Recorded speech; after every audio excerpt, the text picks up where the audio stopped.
Hey guys, so in this video we will be guiding you through Heroic Bloodmaul Slag Mines. Keep in mind the information in the footage we show in this video is from the Warlords of Draenor Beta and is subject to change. So to start off, I'll outline some of the trash that you will find in this dungeon. You will encounter the same mobs throughout the instance with a few exceptions that we will get into later. The first mob to talk about is the Enforcers.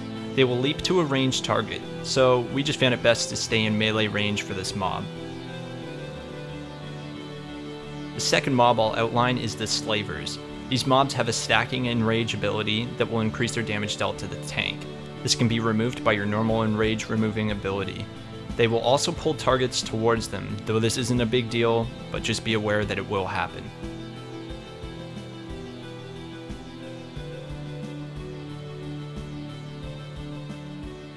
Another mob that you'll face is the Geomancers. They cast Stone Bolt, and this ability isn't very important or devastating, but it can be interrupted. They also cast Stone Bulwark, which is a hefty absorb that they will put on either themselves or their targeted ally. This can be interrupted, or it can be spell stolen or purged.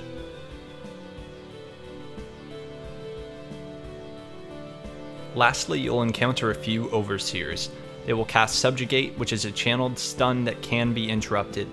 Finally, they will cast Suppression Field. This places a purple cloud on the ground that will silence you while you are in it.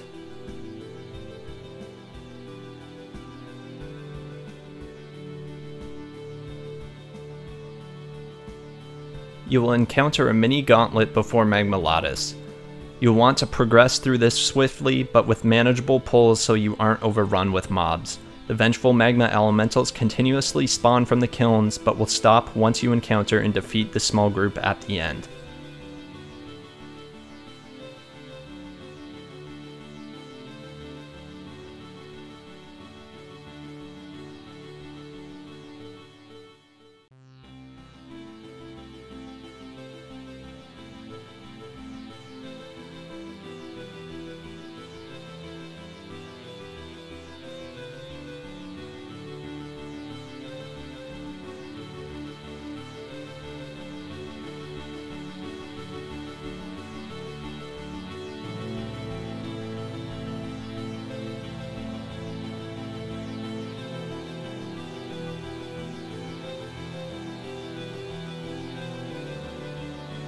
So the first boss that we decided to kill was Magma Ladas.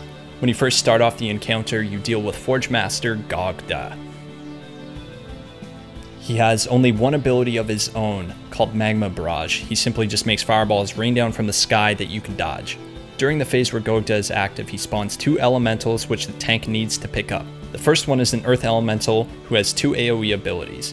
One is a frontal cone called Rough Smash that you can move out of, and the other is called Shatter Earth, which does initial damage in a 5-yard radius and spikes that radiate outwards that do damage to anyone who makes contact with them.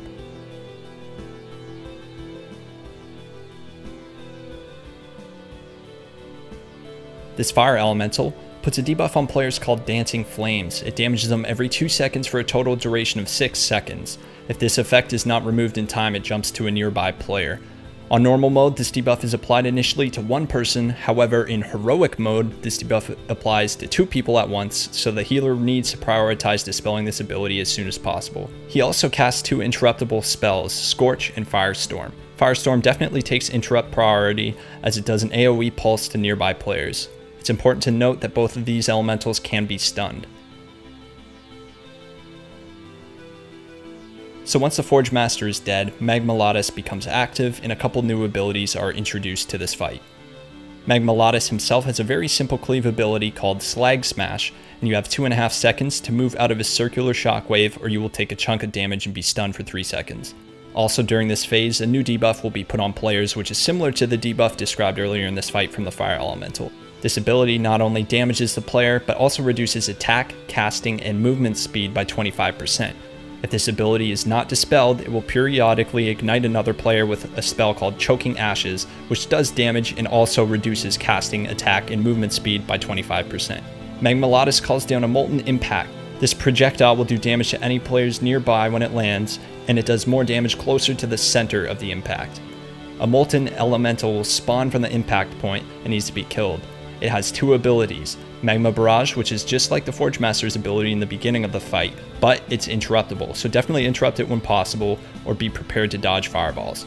It also has another interruptible ability called Volcanic Tantrum, which creates a line of fire that erupts outwards and damages players.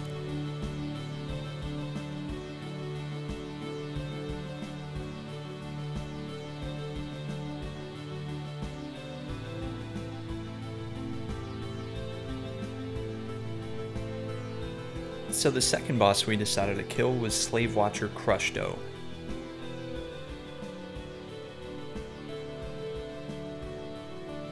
A really important ability he does is a spell he casts called Ferocious Yell. If he gets this cast off successfully, it increases his damage done by 10% for 20 seconds, so this really needs to be interrupted. If he does get the cast off, it is an enrage effect, so it can be removed by any enrage removing abilities. He also summons adds. He calls nearby miners to assist him in the battle. Initially they are tauntable and tanks can pick them up, and DPS should cleave them down to prevent from being overrun. Crushdo also has an ability called Wild Slam. It does damage and a knockback to all enemies regardless of how far away or how close you are, and it does the same damage regardless of the distance as well. He also has an ability called Earth Crush. It inflicts 75% of normal melee damage to all targets in front of him, and if it hits you, you'll be stunned for 2 seconds.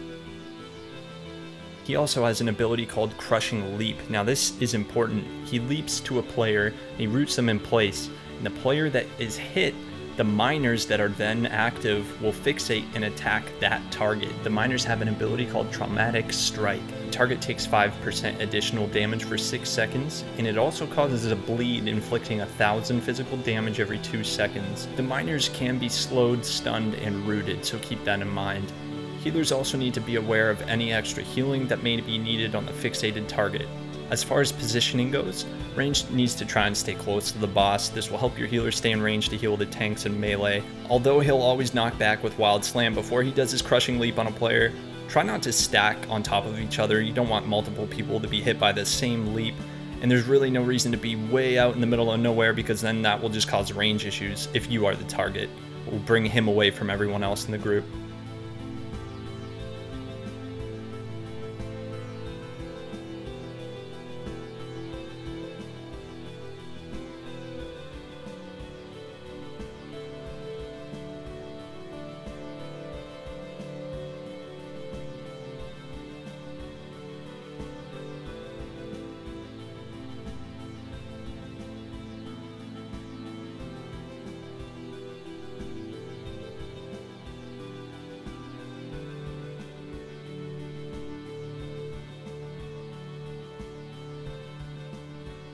So the third boss in Bloodmaul Slag Mines is Roll Tall. So this fight takes place on a bridge, and one of the main abilities is called Fiery Boulder. He summons a set of 3 boulders that inflict fire damage to all enemies within its path and within 8 yards of the impact. It stuns you for a second if you are hit. The boulder will return along its same path once it reaches the end of the bridge, and then come back to where it originally landed when he spawned it. As far as dodging the boulders, when they are summoned, a red circle appears on the ground, so you just need to move out of that. But when the boulders come on their way back, it is kind of hard to see them coming, but if you can manage to dodge the first one that comes back, you want to stand there because you know that that will be safe, as the other 2 boulders that are on the way are not going to come down that same path. Ranged and healers do not want to be too close to this boss because he has an effect called Scorching Aura. It reduces the cast speed of nearby players by 100%. So this isn't a big deal for melee or tanks, they don't really need to pay attention to it, but spellcasters and healers really do not want to get this effect on them. The other main ability in this fight is called Heat Wave. He inflicts 3,000 fire damage every second and pushes all enemies away for 8 seconds. So it's kind of like a wind type effect where it pushes you away from him towards the back of the bridge. Another really important mechanic on this is called Burning Slag. He throws fire patches on the ground that inflict 6,500 fire damage every second. This seems to act as like a mini enrage, as the spots of the fire seem to persist throughout the whole fight, so you want to try and kill him as quick as possible, which is also why we recommend that you use heroism or bloodlust effects on this boss.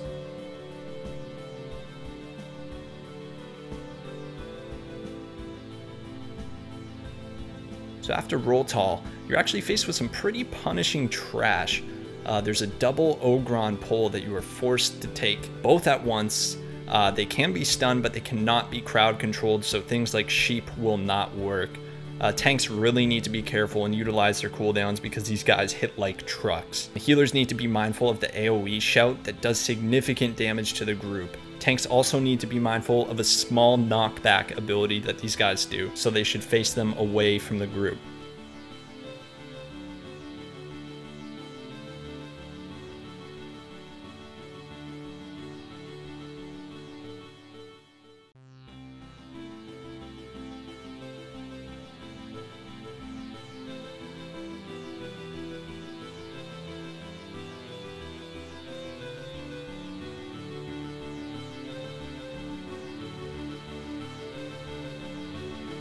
So this brings us to the final boss of this instance, Grogg.